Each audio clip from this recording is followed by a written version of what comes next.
Hello, hi. Can you hear me okay? And are you able to see me?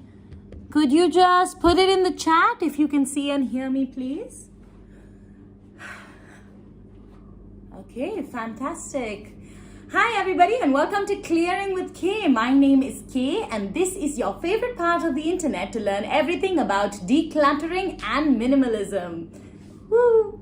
Welcome everybody. You may know my work from my vlogs. I make tips and tricks videos on how to make your living spaces more easy for living. Maybe you've seen my vlog on how to make a capsule wardrobe where you have only 20 pieces of clothing and they're all in a single color.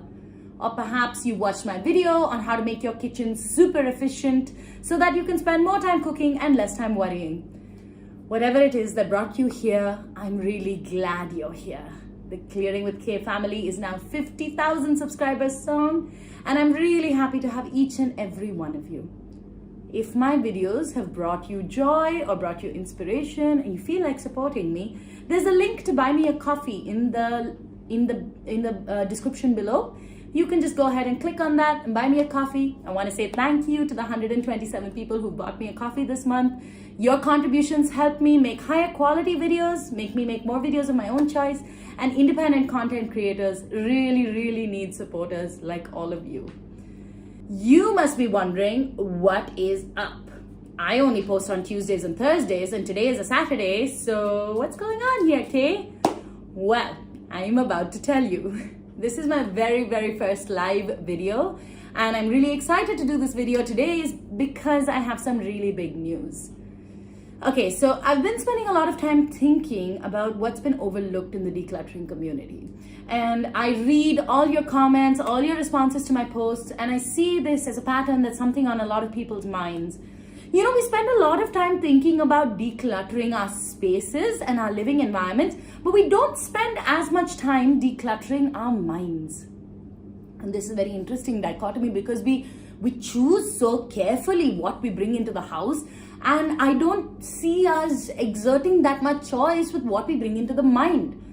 And of course, there's already some correlation, right? A tidy room is a tidy mind. For example, there's research that shows that clutter-free places help you stay more focused and be less distracted. Of course, but I'm speaking about choosing what we consume, yeah? And the biggest culprit for not giving us choice is social media. We know everything about Kim and Kanye's divorce, everything about Ranbir and Alia's wedding. But do we want to keep this information in our brains forever? I'm not so sure. Which brings me to my really big announcement. I'm planning to go off social media. Yeah, you heard me right. I'm gonna be deactivating my Facebook, my Instagram, my Twitter, all of my private pages. The public pages are still gonna be open. So Klearing with K is gonna still have all of its pages, but all of my private pages, I want to get rid of.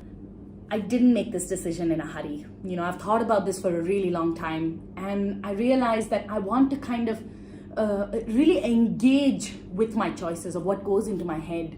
And that's kind of been a really motivating force for me while I make these videos and it continues to be very important to me. And I thought since this is a live stream and you guys can respond to me and you get to see me just as I am, right? I was thinking that maybe today I would do something a bit different for you. So I want to tell you a story. I want to tell you a little bit about myself, something more personal than just the K you see in the professional videos. And I want to start with where I first heard about decluttering the mind. And that story begins with Hamlet. Yeah, you heard me right.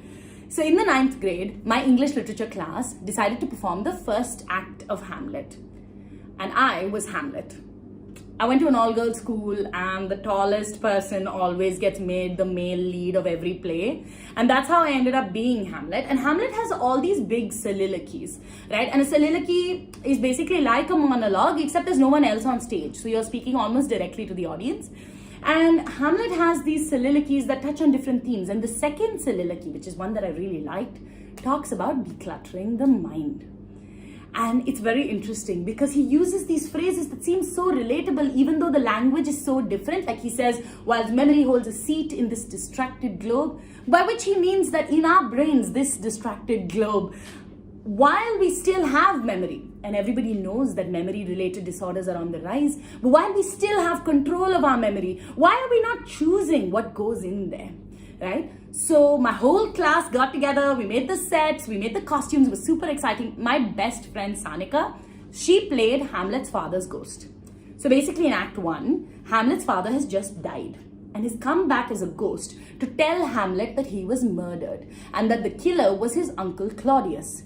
And he asks Hamlet to remember this and to avenge his murder, right? So that's where we were. And we made these cute things in our art and craft class. So I thought I'd make one of these for our little performance today. And I thought, why not I perform for you Hamlet Soliloquy? What? Are you guys ready?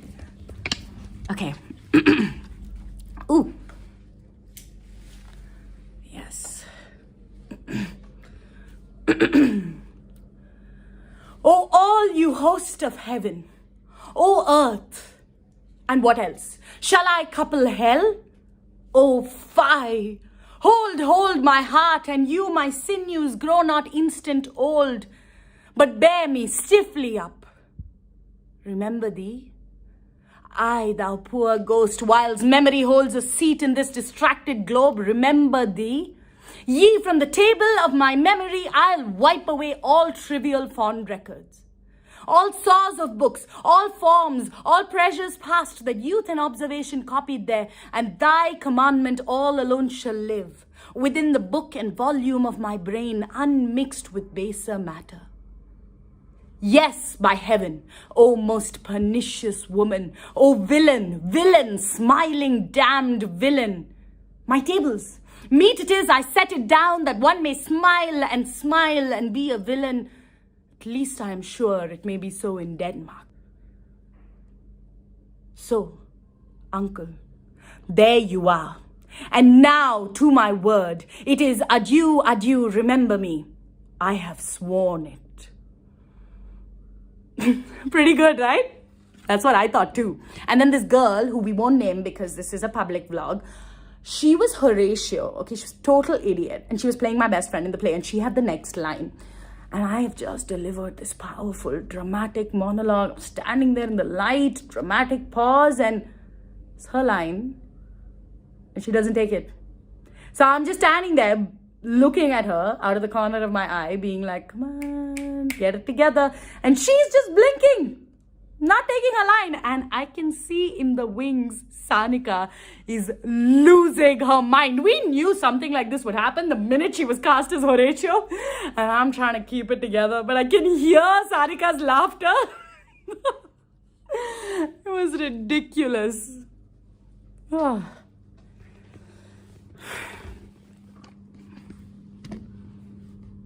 You know, the thing is, when I was a child and I was playing Hamlet, I could learn all these soliloquies just like that.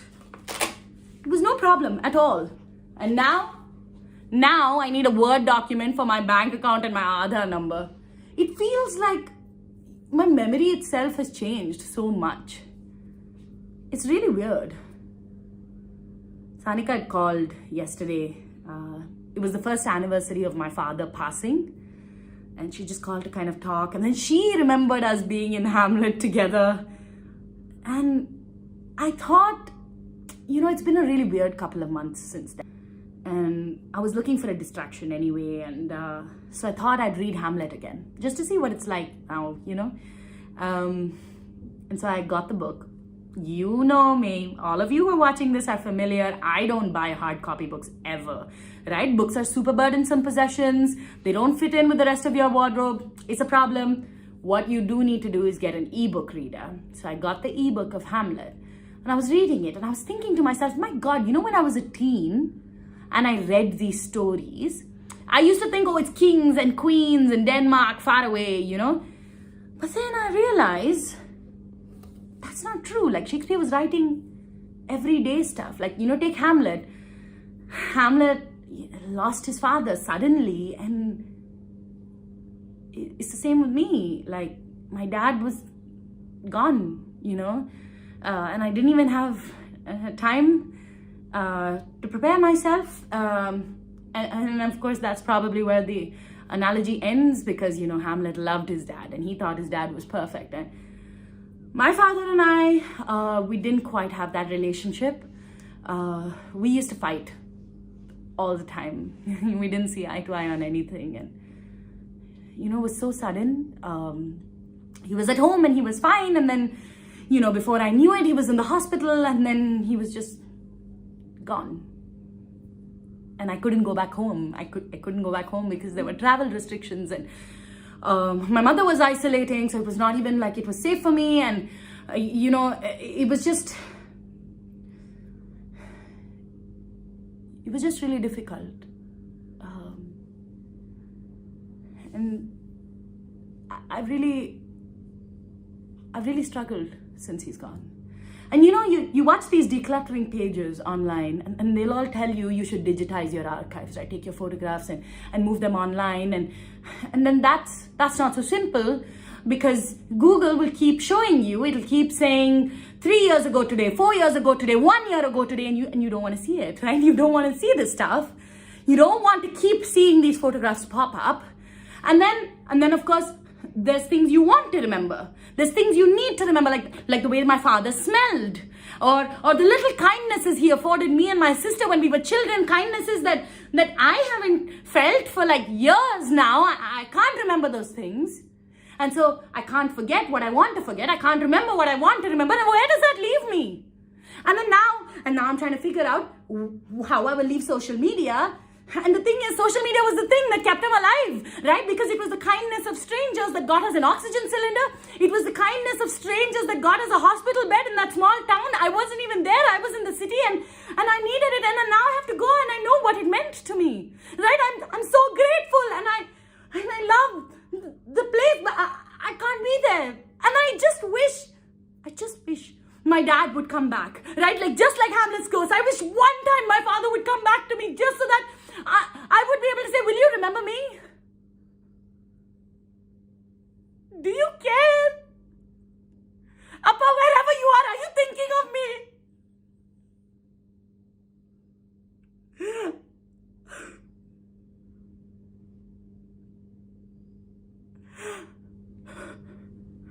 I'm sorry.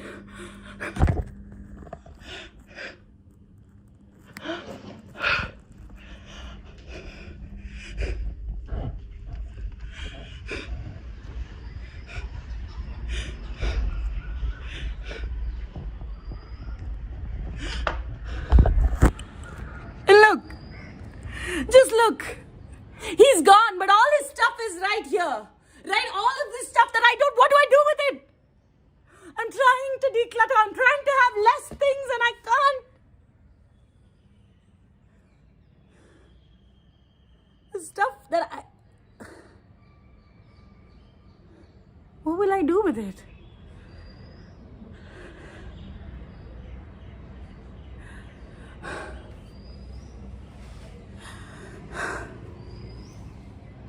I'm sorry.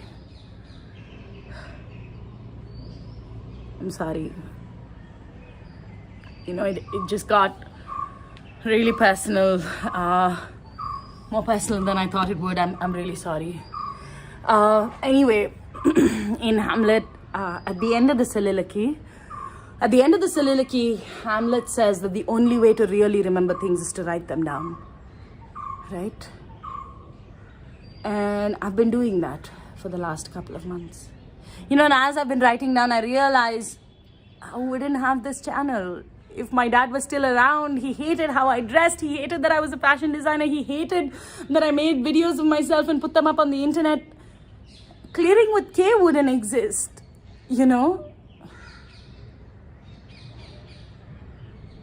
And I was thinking that writing things down has been so helpful for me, just like Hamlet. So I wanted to announce my first piece of merchandise. I call it my Hamlet Diary. It's embossed with Klearing with K. It comes in 5 colors. So no matter what the color scheme is that you're going for, there should be a color for you. It's ruled. It's 150 pages. Comes hardbound, but it's faux leather. So if you're vegan, there's nothing to worry about. And it's on discount only for today until midnight. You can just go to my website and type in the code Klearing with K25. Yeah, so that's Klearing with KAY25, and that should give you 25% off until midnight. And if you want to know how I use it, just a little bit on the diary, you can see here it's got a calendar on this side, so you can put in all your dates, your appointments. It serves as a planner. And on the other side we have 2 columns, professional and personal. And if you look here on the professional column, I have all of the content calendar, everything that I have planned for the next couple of months for Klearing with K. And then in personal I have what to do about my dad's legacy contact. Because it's not just the stuff that he left behind, right? It's not just these boxes that I don't know what to do with. It's also his data. What do I do with his social media accounts? What do I do with them? Because I'm not going to be on social media. Where does it leave me? And as soon as I figure it out, I promise I'll let you know.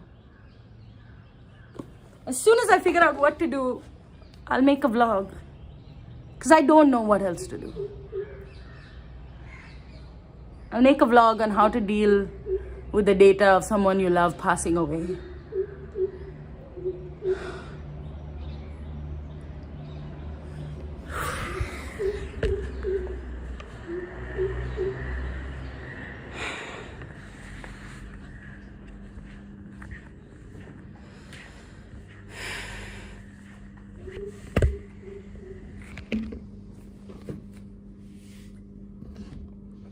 Okay, let's have some real talk.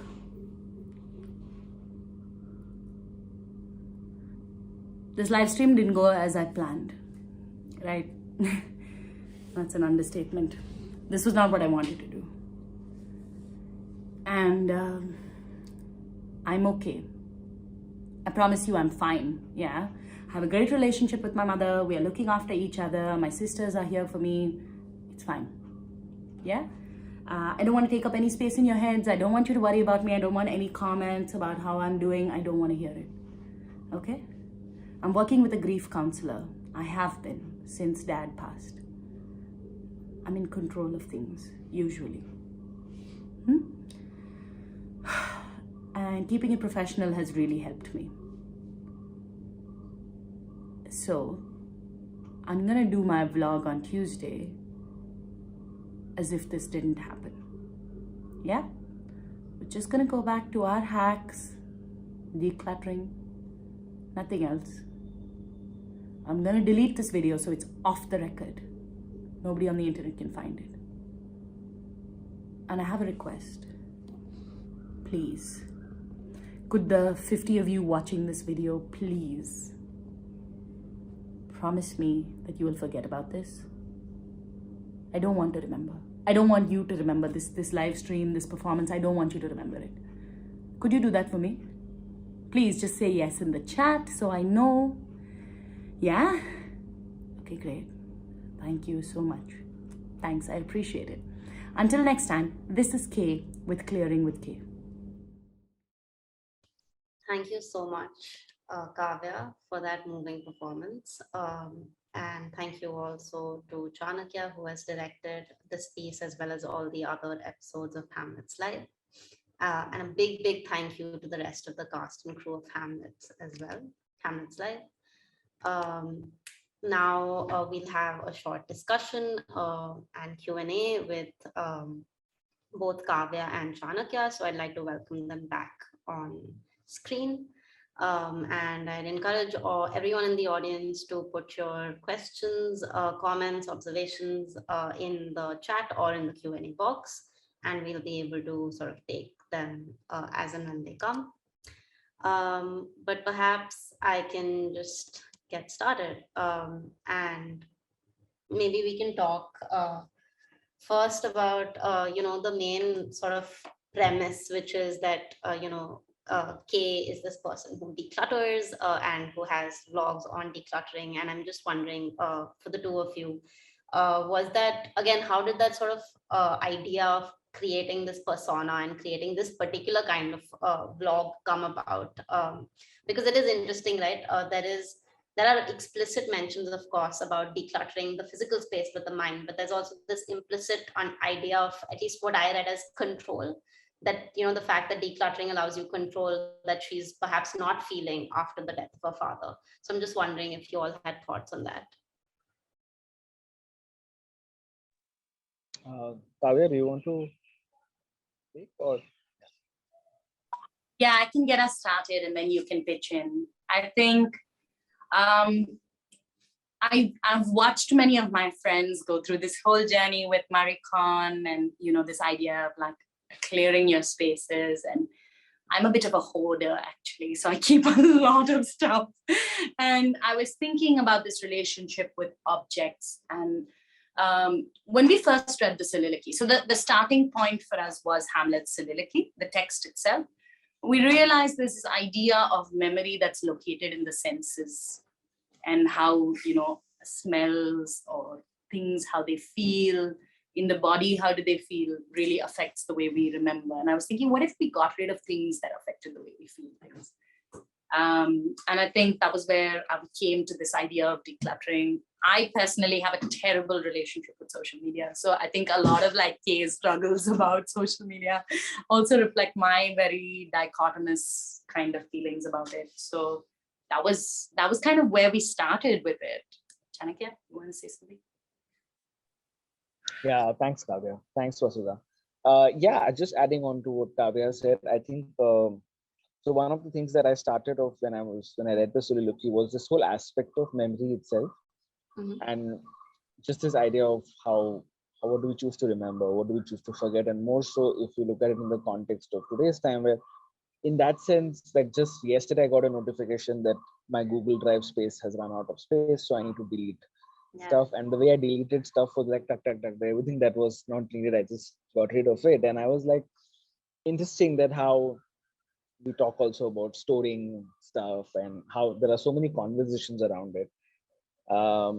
But I think what started this piece really was this question of memory. And I had written something. Yeah, am I audible? Yeah, you're perfectly fine for me. Okay, there's someone who. Okay, is this better? Yeah. Okay. I hope I'm audible much better now. Okay, thank you. Thanks.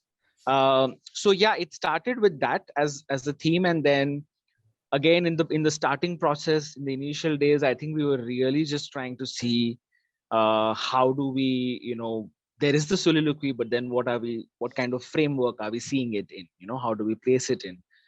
And initial days, we were exploring a lot of aspects of Kavya playing Hamlet, you know, and within that, what would happen? And from there, we moved on to larger questions around what Kavya also brought into the process was, you know, what she just mentioned about this whole aspect. What Hamlet also talks about forgetting all the past records, all memories, all good things and everything. And it's kind of a very kind of a thing, you know, like it's almost like a very strong thing that Hamlet says that I'll do this, but is unable to do it in the play, is unable to forget, because later on in the play, he has a very interesting line, which he says that I'll speak daggers to her, but use none, which is something he tries to speak but before he goes and meets his mother. And interestingly, even in another soliloquy, he actually again talks about how he's not able to forget his own relationship, though he's not happy about what has happened, but there is a relationship that he has with his mother, the past, which he's not able to, you know, get rid of. And actually then this whole aspect of decluttering, finding this character really happened. I think there was this one rehearsal, Kavya, where we just had a breakthrough. We were really trying to find ways in like, where are we heading? There were so many ideas that we had explored. And then we had a breakthrough in one of the rehearsals, and then we found it, and then we did a character backstory and the typical thing that we would do, character sketch and backstory, and where is this person from and who is this person. And one rehearsal I just told, you know, Kavya, what, just go take some time and dress as K and come back. Let's see what happens, you know, like if that character just comes alive. And then things just started flowing in, like it was part of the process. And then we discovered so much about the relationship with the father, um, questions around, the whole thing that she's dealing with, and this whole idea that at least from whatever little I follow in terms of social media influencers, etc. One also saw a very vulnerable side of theirs during the pandemic, especially with respect to when some people would actually had to speak about loss, right? Outside of their image of being influencers or, being people on social media who never talk about their personal life. But if they did, what would happen? And that, I think that premise kind of got us into this whole zone of this character also kind of finding that vulnerable point. Yeah, I think that's something I feel. Kavya, if you want to add more to this. Yeah. Yeah. So speaking of, influencers, social media influencers, and of course, I mean, Kavya plays someone who has this like flourishing YouTube channel. So Kavya, I was just wondering, like, I know you said, these breakthroughs came to all of you in rehearsals, but did you like sort of go back and look at any like famous vloggers or, YouTubers or others to just sort of draw inspiration from, or just see what they do? Yeah, I think something that inadvertently happens is that we end up watching so much, like we just consume it. Like you're scrolling on Instagram and I constantly get like how to fold your t-shirts in the most efficient way possible. I don't know what I'm doing that gives the impression that I'm looking for a faster way to fold my t-shirt. But I feel like Kay herself as an influencer just comes in like these moments from other people that we've seen. And I was also thinking about what does it mean to cultivate a following on a social media. It's been a journey that I've been on again, off again, trying to do like, how do you make content versus art, for instance, or what is that line? Is there a line? And I think while there was no specific person that Kay is based on, I think she's sort of like this amalgamation of a lot of YouTube things that you just like, you watch in auto scroll, like it's not even asking you, do you want to watch this anymore? It's just like, cool, 3 seconds, you're going to watch something else, And I think that's kind of where, like, she kind of came from like in bits and pieces from places like that. Very interesting. Yeah. And speaking of, sort of these typical YouTuber things and so on, I also found it really interesting that, there are these moments when Kay is like, oh, if you like my work, you can buy me a coffee. There's a link in the chat to buy me a coffee. And then, she's talking about this very vulnerable moment of losing her father. And then she's like, oh, I have merch. And and today is a discount day, and so could you, the both of you, perhaps talk a little bit about what perhaps led to these kind of moments in the performance, and what perhaps you might have, if not intended, wanted to come out of that. Because those are very sort of, I mean, at least I found, especially the one with the book, the really jarring, because, it's like this moment of real vulnerability and honesty, and then it just moves into like this, plugging the merch. So, yeah. You want to take that, Chanakya? Or do you want me to go first? Maybe I'll just speak briefly, and maybe, it'd be great if you could add. I think it was a moment of kind of question even for us, Kavya. I think when we were working on it, like, how soon should she shift into that space? Should Kay shift into that space? And somehow I think we found that aspect that she's also trying to get back, right? Within this whole live stream, she's also trying to get back to doing what she set out to do at the beginning. She wanted to talk more about that.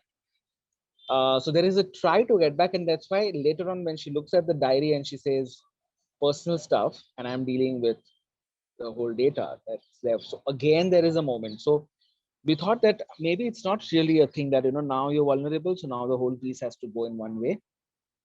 And then if you now that you come out of it, then again you cannot become vulnerable. I think that allowed us to break and come back to the serious, and then you again come, because the thing is that you're performing a version of yourself, right? Online. So yeah, Kavya, I mean, that's what I feel. But from a process point of view, it would be great if Yeah. you could add a little more. Yeah. Yeah, I think it was also just to speak to something that Anuja just put in the chat around the performance of it. So I don't think anybody's doubting that social media for a lot of us is a performative space, right? You're watching, you're being watched, you're seeing, it's very relative. There's, analysis. If you have a creator account on a social media platform, it tells you how many views you have based on what you did. And then, so there is this component of performance that is tied into social media, and it's been in my experience for sure. And along with that is the performance of, like how Anuja put it, performance of grief. There's also the performance, like, so what is happening is like, it's a very thin line of control. You can't control it. And then you must. And it goes back to what you were saying earlier, Vasudha, about using the space as control, and then to also use the persona as control, the online persona as a way to control. And I often find myself like thinking about this facade, right? So there is a facade, there's a wall that's being put up online, and in the wall, you're just going on vacation, you're going, you're celebrating work achievements, you're like, the wall is up, and Kay is probably really comfortable behind that wall. Mm-hmm. And so the wall comes up, it comes down, it has to be built up again immediately. Mm-hmm. That was kind of the tension we were playing with, right? That we were playing with this tension of how does the wall keep being rebuilt? Right. That's very interesting. Thank you for that. I'll just read out Anuja's comment in case people haven't had a chance to read it. The performance of grief is also something the pandemic did. Along with love, solidarities, grief became mediatized, making it perhaps a commodity and creating a dissociation. I think that is a really, really interesting and fantastic point, Anuja, that grief itself becomes this thing that people are performing and commodifying on the internet. But Snehaja has a question. She's asking that you asked the decluttering community to buy a book while flaunting the fact that you were choosing an ebook over a hard book, and was that intentional? And perhaps maybe. Yeah, 100% it was intentional. I am, if my mother's watching this live, she will tell you, there is no space in my house because of the number of hard copy books I own. I am completely opposed. And I think that was a tension that I really enjoyed playing. A lot of choices that Kay makes are very different from choices that I make as a person in terms of minimalism. I would, I own maybe hundreds of hard copy books. But I also know that it is a truth. So for example, there's a meme that was doing the rounds, which inspired that comment, where Marie Kondo is working with a couple that's trying to declutter their house. And she tells them you can't have more than X number of hard copy books. And I saw that and I was appalled, because if someone told me I can't have more than 20 hard copy books, I'd be like, please leave my house. I really wanted to use that. And it was completely intentional. Like I was trying to say this thing that's not a truth for me, but is a truth in the universe. And of course, Marie Kondo talks about it in a very specific context. And, I've had a lot of friends of mine who really like Marie Kondo, who are like, oh, this meme is out of context. It's decontextualized. She's talking about these specific people or whatever. But I found that so interesting. Like I would never be able to live without hard copy books, I don't think. So yes, very intentional is the short answer. Yeah, I think for a lot of people who enjoy reading, reading on a screen is not the same. And so I'm sure some people who are watching the performance who love to read were like, no, excuse me, I'm going to hoard all my books and keep them there.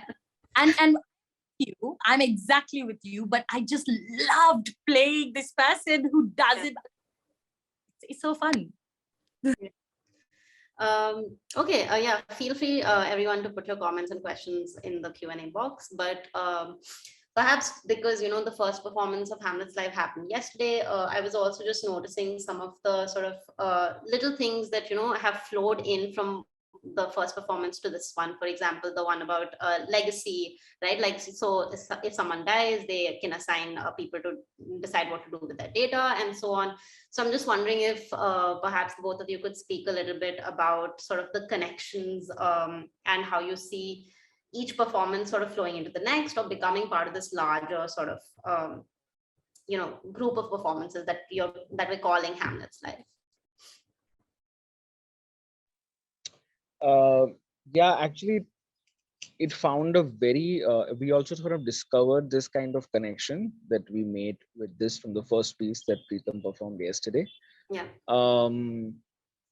I mean, it's not like we're continuing this like a storyline or something with the rest of the pieces. I think tomorrow's piece is going to be very, very different. I think what has remained sort of common across all performances is also this idea of speaking to this audience on the other end, yeah, of the phone or of this platform that we are in. I think it just found this element because we were dealing with whatever storyline that we were exploring with Kavya, whatever that form of the performance that we were exploring.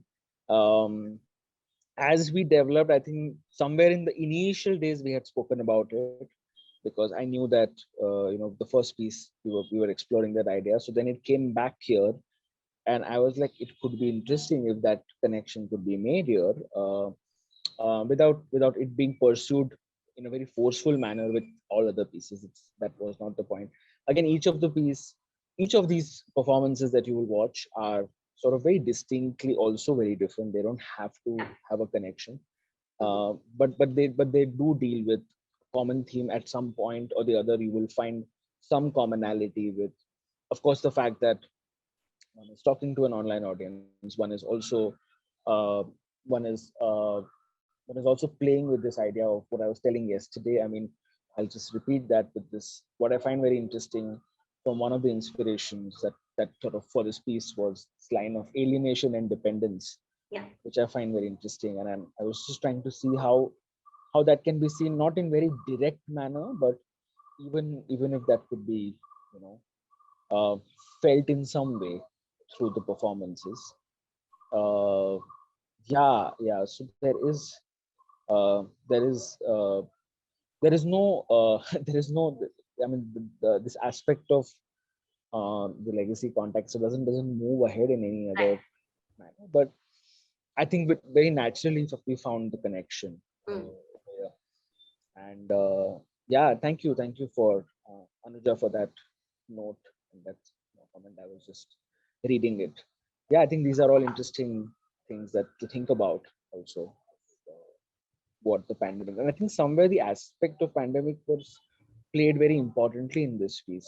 So we were also wondering how all of this would inform the performance itself. A lot of choices we also made, looking at like what Kavya just mentioned about this dichotomy of choosing to talk about this book but at the same time talking about digital this thing. So we also went through those things that what is it that she's saying, what is it that she's not going to say, what goes with the character, what goes outside of the character. So yeah, that's really interesting. And I think, of course, the pandemic was very sort of clear in Kavya's performance in many different ways. But let me just read out Vinu's comment in the chat. The grief/mourning aspect reminded me of going through the photographs of my grandparents and their generation. They would have just wedding pictures, but mostly one family picture at a person's funeral. And I used to think it was really bizarre until much later, reading when she read about how we need something to hold on to mourn.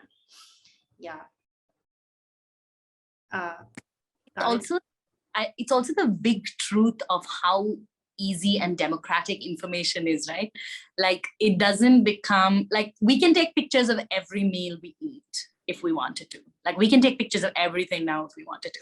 And I also think of this relationship, just based on Vinu's sharing, this relationship between how precious or how much effort was required to create it and how much it holds in our memory.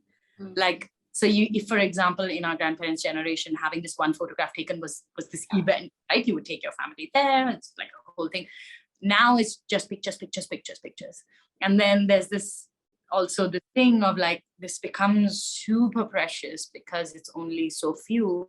Yeah. So something in it also speaks to the volume of data that we generate, which also I think is a part of this conversation with the boxes outside, for instance.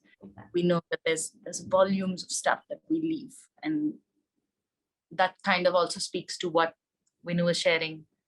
You had fewer things, you had fewer memorable, like for lack of a better word, like photographs, for instance, or whatever. Chanakya? Yeah, I have nothing to add. Yeah, I think we are almost out of time, so perhaps I'll take this opportunity to wrap up. Thank you everyone for joining us today for the second episode of Hamlet's Live. I know in her performance, Kay mentioned that we should all just forget it, but I'm sure it's going to be quite memorable for all of us. And again, I'd like to thank both of you, Kavya and Chanakya, and also of course everyone else who's involved in creating Hamlet's Live. If you enjoyed the performance, please do share your feedback with us in the link that we've just posted in the chat. It just takes a minute, and we're really looking forward to all your feedback and what else you'd like to see from us. And do sign up. Don't forget to sign up for Hamlet's Live episode 3 and 4. Episode 3 takes place tomorrow, and the next 3 episodes will take place next Friday, Saturday, Sunday. And we look forward to seeing you there as well. And of course, you'll be able to explore the Hamlet's Live exhibit, where all of these performances will be put up as and when they happen. And you'll also find the details of the rest of the performances up there. But yes, thank you everyone again for coming, and we encourage you to keep exploring with us in this exhibition season called Psyche, which is up for another month or so till 15th of May. So please take care, stay safe, and we'll see you again soon. Thank you. Thank you everyone. Thank you everyone for coming and watching. Thanks everybody. Thanks. Thank you. Bye.